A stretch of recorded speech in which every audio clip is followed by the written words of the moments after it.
Bismillahirrahmanirrahim. Assalamualaikum warahmatullahi wabarakatuh. Selamat malam, apa Waalaikumsalam. kabar semuanya? Waalaikumsalam. Sebelumnya, saya sangat berterima kasih kepada Ibu Andini selaku dosen pengampu dari mata kuliah Statistika dan Probabilitas yang telah memberikan waktu kepada kelompok saya. Dan saya juga berterima kasih kepada rekan-rekan yang sudah menyempatkan waktunya untuk menyimak presentasi dari kelompok saya. Perkenalkan, nama saya Yusuf Tri Sulaiman Jakaria. Saya perwakilan dari kelompok statistik dan sebagai berikut adalah rekan-rekan kelompok saya. Ada Kang Andri Herianto, ada Eman Nadianto, ada Hilman Fauji, Ipan Nugraha, Muhammad Rifki Ergiansah, Restu Alam, Rizky Irgi Aprianto, Satria Adi Nugraha, Syahri Nufaiji, dan Jildan Julfan Junaidi. Baik, untuk mempersingkat waktu kepada tempat dan waktunya, saya persilahkan kepada rekan saya untuk memulai pembahasan ini. Mangga.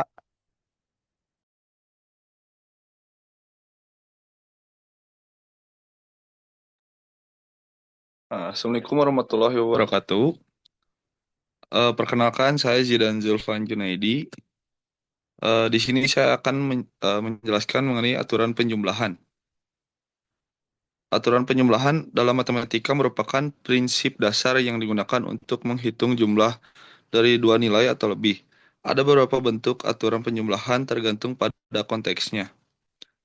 Aturan penjumlahan probabilitas adalah aturan penjumlahan dilihat dari sifat saling meniadakan atau tidak dari dua buah peluang kejadian.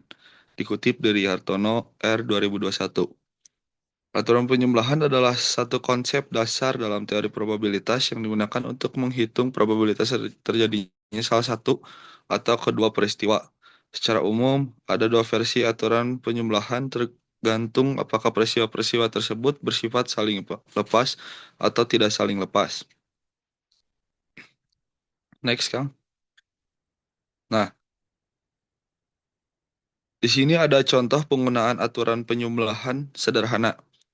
Yang pertama itu adalah penyembelahan anggaran atau budget summation digunakan untuk menjumlahkan seluruh komponen biaya agar mendapatkan total anggaran proyek. Contohnya biaya bahan ditambah biaya tenaga kerja, tambah biaya alat, tambah biaya tak terduga. Nanti hasilnya total anggaran proyek. Lalu yang kedua, penyembelahan durasi kegiatan atau schedule summation digunakan untuk menentukan estimasi total durasi proyek dari penjumlahan kegiatan. Eh, Harus mempertimbangkan ketergantungan antara kegiatan. Gunakan critical path method. Contohnya, durasi kegiatan A ditambah kegiatan B. Jika paralel, ambil yang terlama ditambah kegiatan C. Nanti hasilnya total durasi proyek. Lalu yang ketiga adalah penyembelahan waktu lembur atau total jam kerja digunakan untuk mengetahui total jam kerja tim atau individu dalam periode proyek. Contohnya, 8 jam per hari dikali 5 hari dikali 4 minggu sama dengan 160 jam kerja per bulan. Baik, selanjutnya akan diteruskan oleh rekan saya.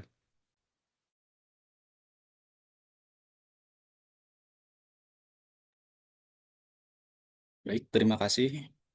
Di sini saya Syahri Nurfaiji akan menjelaskan aturan penjumlahan kejadian tidak saling lepas menurut para ahli. Yang pertama ada Sujana tahun 2005. Jika dua kejadian A dan B tidak saling lepas, maka peluang kejadian A atau B adalah jumlah peluang masing-masing dikurangi peluang keduanya terjadi secara bersamaan. Yang kedua ada Anas Sudijono tahun 2008. Untuk dua kejadian yang tidak saling lepas, probabilitas terjadinya A atau B adalah jumlah probabilitas A dan B dikurangi probabilitas keduanya terjadi bersamaan. Yang ketiga, Purwanto tahun 2010. Apabila dua kejadian dapat terjadi bersamaan, tidak saling lepas, maka probabilitas terjadinya salah satu atau kedua kejadian adalah jumlah probabilitas masing-masing kejadian dikurangi probabilitas keduanya terjadi secara bersamaan. Dalam aturan penjumlahan, jika dua peristiwa tidak saling lepas, tidak mutually eksklusif, artinya ada irisan overlap di antara keduanya, maka jumlah total kemungkinan tidak cukup. Hanya menjumlahkan masing-masing peristiwa, karena bagian yang tumpang tindih akan dihitung dua kali. Oke, next, Kang. Di sini ada contoh studi kasus pada sebuah proyek konstruksi dalam 30 hari kerja terjadi 12 hari keterlambatan pengiriman material. Dalam 30 hari yang sama terjadi 15 hari keterlambatan tenaga kerja. 7 hari di antaranya terjadi keterlambatan keduanya secara bersamaan.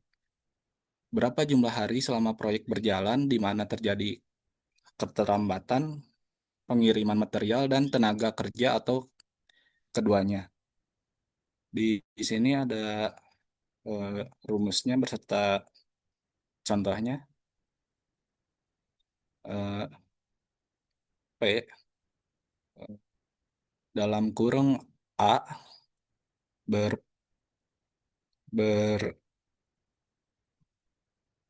P dalam kurung A union B dalam kurung tutup kurung sama dengan P dalam kurung A plus P dalam kurung B dikurangi P buka kurung A intersection B tutup kurung.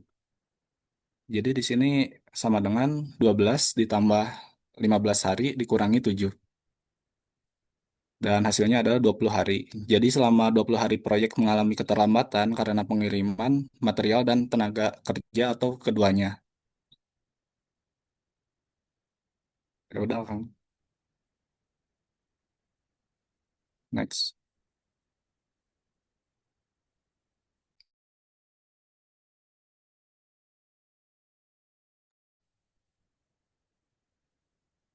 Assalamualaikum warahmatullahi wabarakatuh. Saya akan melanjutkan materi yang sebelumnya. Di sini ada aturan penjumlahan kejadian saling lepas. Pertama, menurut Sujana pada tahun 2005, jika dua kejadian A dan B saling lepas, maka probabilitas kejadian A atau B adalah jumlah dari probabilitas masing-masing kejadian.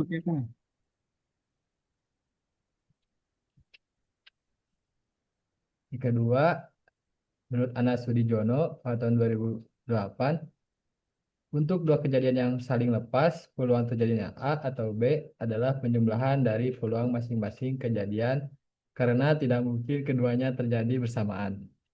Ketiga, menurut Purwanto, jika dua kejadian tidak dapat terjadi secara bersamaan atau saling lepas, maka peluang kejadian A atau B adalah jumlah dari peluang A dan peluang B.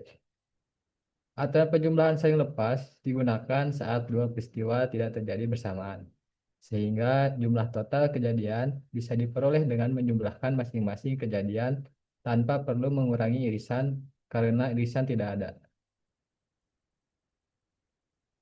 Di sini ada contoh studi kasus. Sebuah proyek pembangunan gedung selama 30 hari pelaksanaan terjadi 8 hari hujan lebat yang mengganggu pekerjaan pengecoran dan terjadi juga 6 hari pemadaman listrik yang mengganggu pekerjaan pengelasan. Diketahui bahwa hari hujan dan hari pemadaman listrik tidak terjadi bersamaan. Berapa banyak hari proyek terganggu oleh kedua kejadian tersebut? Sini rumusnya adalah P dalam kurung A union B sama dengan P dalam kurung A ditambah P dalam kurung B. Sama dengan 8 tambah 6, hasilnya 14 hari. Jadi, proyek mengalami gangguan selama 14 hari akibat hujan atau pemadaman listrik, tetapi tidak keduanya bersamaan. Selanjutnya akan dilanjutkan oleh rekan saya.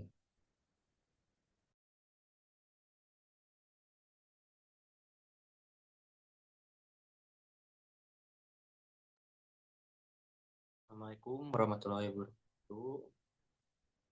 Di sini saya akan menjelaskan mengenai aturan perkalian dari definisi kejadian independen. Definisi kejadian independen yaitu variabel ini sering disebut sebagai variabel penggugah, prediktor, atau pendahulu. Dalam bahasa Indonesia, istilah ini dikenal sebagai variabel independen. Variabel independen adalah variabel yang berfungsi menyebabkan perubahan atau lahirnya variabel tergantung. Variabel ini juga sering disebut sebagai variabel luar oleh Rido 2017. Variabel yang tidak tergantung adalah variabel yang dapat memengaruhi variabel lainnya ketika variabel independen mengalami perubahan. Hal itu bisa mengakibatkan perubahan pada variabel lain. Sebutan lain untuk variabel yang tidak tergantung atau variabel yang bebas adalah prediktor, faktor resiko, determinan, atau penyebab.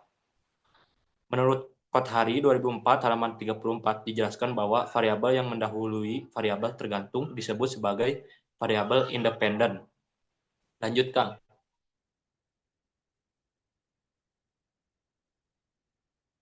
Contoh studi kasus dari independen. Dalam proyek pembangunan jalan raya, dilakukan 2 jenis uji tanah di 2 lokasi berbeda, lokasi A dan lokasi B. Uji tersebut adalah uji kepadatan tanah. Insinyur ingin mengetahui peluang bahwa tanah di lokasi A dan lokasi B sama-sama memenuhi standar kepadatan minimum. Asumsi yang pertama, peluang tanah di lokasi A memenuhi syarat kepadatan P atau A sama dengan 0,8. Yang kedua, peluang tanah di lokasi B memenuhi syarat kepadatan P atau B sama dengan 0,7. Poin terakhir yaitu lokasi A dan B dianalisis secara terpisah atau tidak saling memengaruhi sebuah kejadian. Independen. Rumus karena independen yaitu P A irisan B sama dengan P atau A dikurang P atau B sama dengan 0,8 dikurang 0,7 sama dengan 0,56. Peluang bahwa kedua lokasi memenuhi syarat kepadatan adalah 56%. Selanjutnya akan dilanjutkan oleh rekan saya.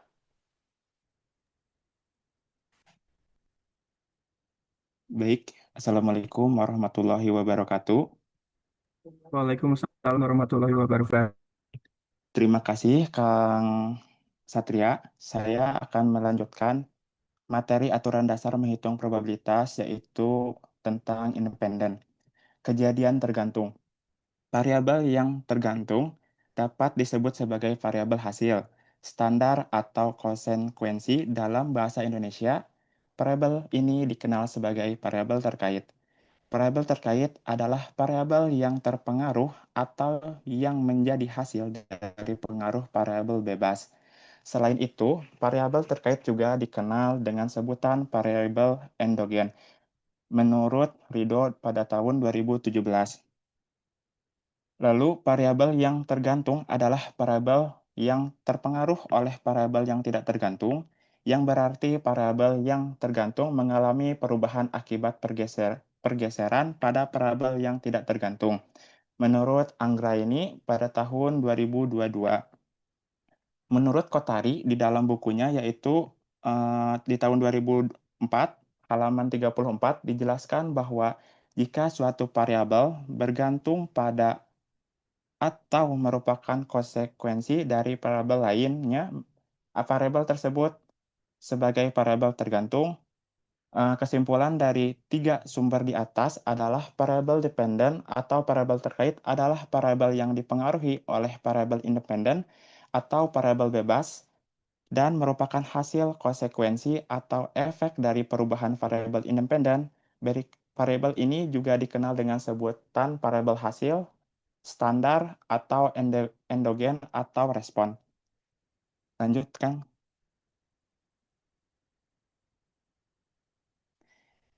Di sini yaitu ada studi kasus.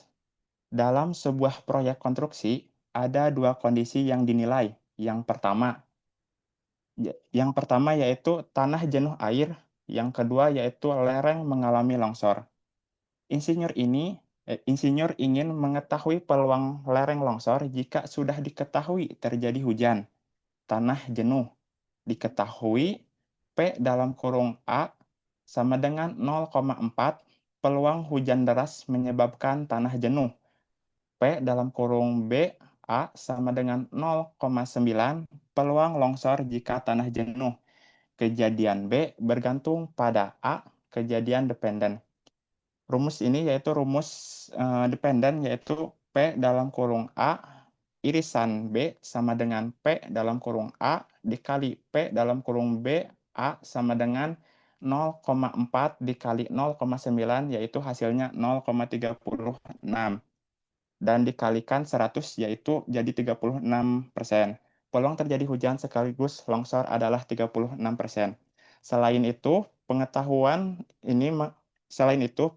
mengenai variabel independen dan variabel merupakan landasan dalam menyusun penelitian, baik yang bersifat eksperimen maupun yang tidak. Variabel independen biasanya diubah dalam konteks eksperimen, sedangkan variabel dependen dievaluasi sebagai hasil dalam studi korelasi. Keterkaitan antara kedua dikaji tanpa adanya intervensi langsung. Baik, terima kasih. Materi selanjutnya akan dijelaskan oleh rekan saya. Baik, terima kasih Kang Ipan telah menjelaskan pemakaian yang sebelumnya. Selanjutnya akan dilanjutkan oleh saya menjelaskan tentang definisi probabilitas bersyarat. Jadi yang pertama, probabilitas bersyarat itu dijelaskan oleh Hogg and Tanis pada tahun 2013. Menerangkan bahwa probabilitas bersyarat itu adalah peluang terjadinya suatu peristiwa A dengan asumsi bahwa peristiwa lain B, yaitu telah terjadi lebih dulu. Yang kedua, ada penjelasan dari Huda pada tahun 2013. Probabilitas bersyarat merupakan peluang suatu kejadian yang dihitung berdasarkan terpenuhinya suatu kondisi tertentu dari kejadian lain yang telah diketahui terjadi. Probabilitas bersyarat adalah peluang terjadinya suatu kejadian dengan mempertimbangkan bahwa kejadian lain telah terjadi sebelumnya. Mungkin untuk lebih jelasnya, nanti ada contoh kasus dan soalnya yang akan dijelaskan oleh rekan saya, Kang Andri Herianto. Terima kasih. Terima kasih Kang Irgi. Ini adalah salah satu contoh studi kasus dari probabilitas bersyarat. Dari sebuah proyek pembangunan jembatan yang sedang berlangsung, manajer proyek ingin mengetahui seberapa besar peluang proyek terlambat jika diketahui material utama datang terlambat. Peluang proyek terlambat secara keseluruhan 60%. Peluang pengiriman material terlambat 40%. Dan peluang proyek terlambat dan pengiriman material terlambat sebesar 30%. Pertanyaannya, berapa peluang proyek terlambat jika diketahui bahwa pengiriman material memang benar-benar terlambat? Kita masukkan ke rumus, yaitu peluang A bersyarat peluang B sama dengan peluang A irisan B dibagi dengan peluang B. Yaitu di sini peluang A irisan B adalah 30%, lalu peluang B adalah 40%. Jadi 0,3 dibagi 0,4 hasilnya adalah 0,75. Maka peluang proyek mengalami keterlambatan dengan syarat bahwa material datang terlambat adalah 0,75 atau 75%. Yang artinya jika material penting datang terlambat, maka kemungkinan proyek juga terlambat mencapai 75%. Dengan informasi ini, manajemen proyek dapat memperkuat pengawasan logistik dan rantai pasokannya, menyediakan material cadangan atau pemasok alternatif, dan menyesuaikan jadwal kerja untuk menghindari stagnasi pekerjaan atau mangkrak. Terima kasih, A. Selanjutnya.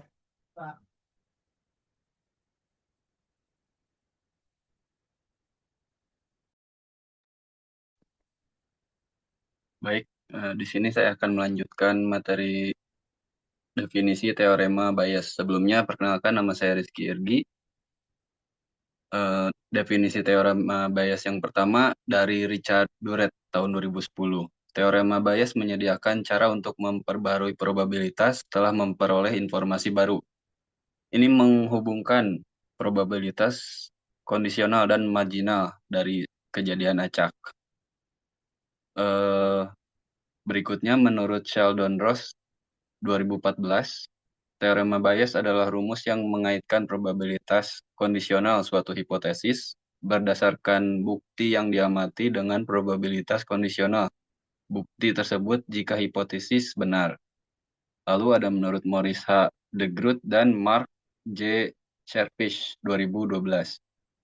Teorema Bayes memungkinkan perhitungan probabilitas posterior dengan menggabungkan keyakinan awal dengan kemungkinan dari data yang diamati.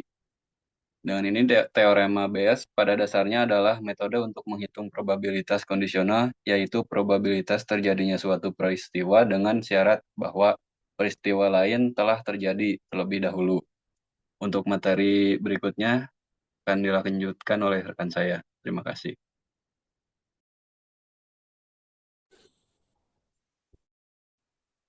Warahmatullahi wabarakatuh. Untuk contoh studi di sini ada sebuah perusahaan konstruksi sedang membangun jembatan.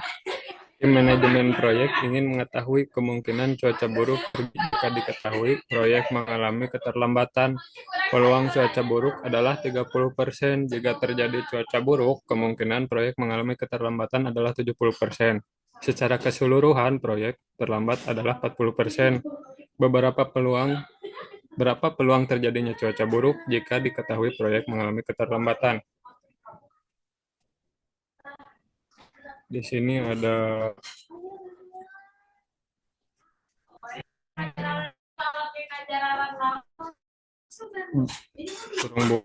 jika terjadi kejadian A, P, A, B kali P kali PB per A. Di sini peluang cuaca buruk jika terjadi cuaca buruk keterlambatan proyek adalah 70%, 0,7 kali peluang cuaca buruk 0,3 dibagi secara keseluruhan proyek terlambat adalah 40%, 0,4. Hasil yang didapat adalah 5,25. Jadi peluang bahwa cuaca buruk terjadi jika proyek mengalami keterlambatan adalah 0,525 atau 52,5%. Jika proyek diketahui mengalami keterlambatan, maka lebih dari separuh kemungkinan disebabkan oleh cuaca buruk. Hal ini memberi manajer proyek dasar untuk meningkatkan pemantauan perakiraan cuaca, menyusun strategi alternatif seperti perlindungan kerja dari hujan, dan menyesuaikan jadwal pekerjaan struktural saat musim hujan. Selanjutnya akan dijelaskan oleh rekan saya. Terima kasih. Baik, Assalamualaikum warahmatullahi wabarakatuh. Jadi inti kesimpulan dari pembahasan kami adalah aturan penjumlahan digunakan untuk menghitung probabilitas terjadi salah satu dari dua peristiwa. Jika peristiwa saling lepas, maka cukup menjumlahkan probabilitas masing-masing. Jika tidak saling lepas, maka perlu dikurangi probabilitas irisan kedua peristiwa tersebut. Aturan perkalian digunakan untuk menghitung probabilitas gabungan dari dua atau lebih peristiwa. Jika peristiwa bersifat independen, probabilitas gabungannya adalah hasil kali probabilitas masing-masing. Jika dependen, maka harus digunakan probabilitas bersyarat. Probabilitas bersyarat menggambarkan peluang suatu peristiwa terjadi dengan syarat bahwa peristiwa lain telah terjadi terlebih dahulu. Konsep ini penting ketika informasi baru mempengaruhi kemungkinan suatu kejadian. Teorema Bayes merupakan pengembangan dari probabilitas bersyarat yang memungkinkan pembaruan keyakinan terhadap suatu hipotesis berdasarkan bukti atau informasi baru. Teorema ini sangat berguna dalam pengambilan keputusan berbasis data, seperti pada studi kasus analisis lereng. Secara keseluruhan, pemahaman terhadap aturan dasar ini sangat penting dalam analisis peluang dan pengambilan keputusan dalam situasi ketidakpastian.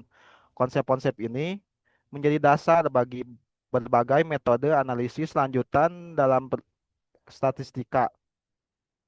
Ilmu data ekonomi, teknik, dan sains. Oleh karena itu, penguasaan materi ini sangat penting sebagai fondasi untuk studi lebih lanjut dan penerapan dalam kehidupan nyata. Lanjut, Kang. Terima kasih. Mungkin cukup cukup cukup sekian dari presentasi dari kelompok kami. Mohon maaf apabila ada salah. Assalamualaikum warahmatullahi wabarakatuh. Waalaikumsalam warahmatullahi wabarakatuh. Waalaikumsalam warahmatullahi